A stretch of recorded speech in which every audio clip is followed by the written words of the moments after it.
এসেছেন, এখনো কষ্ট করে এখন পর্যন্ত অপেক্ষা করেছেন এবং আছেন, সবাইকে আমার ধন্যবাদ জানি। নবী করিম সাল্লাল্লাহু আলাইহি সাল্লামকে সৃষ্টি না করলে পৃথিবীর সৃষ্টি হতো না। তিনি কিরণ সবকে ভোট দিয়ে দানিশিয়ে ভোট দিয়ে জয়যুক্ত করবেন। এর মাঝেও দেখা হয়েছে না, দেখা হয়েছে না, দেখা হয়েছে, কথা হয়েছে, তারপরও আবার এসেছি লোভে লোভে যে আবার কবে আসবো, যদি আসতে না পারি, যদি আসতে না দেয়। একবার ওই যে চুন খেয়ে মুখ পড়লে দুধ দেখলেও ভয় লাগে একটা কথা আছে না, সেরকম একটা কেমন যেন একটা ভিতরে ধুকধুক।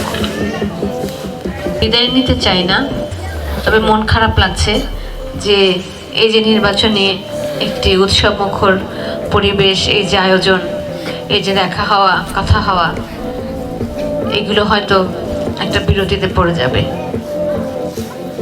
তবে আপনারা চাইলে আমরা আবার আসবো, আবার একসাথে বসবো, আবার কথা বলবো।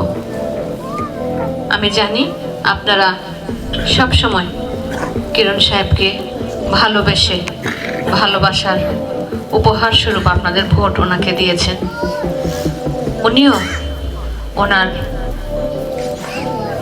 পুরো যৌবনটাই আপনাদের মাঝে কাটিয়েছেন। একটি মানুষ যখন জীবনের সিংহভাগ, মানুষের যৌবনকালটাই কিন্তু মানুষের সবচেয়ে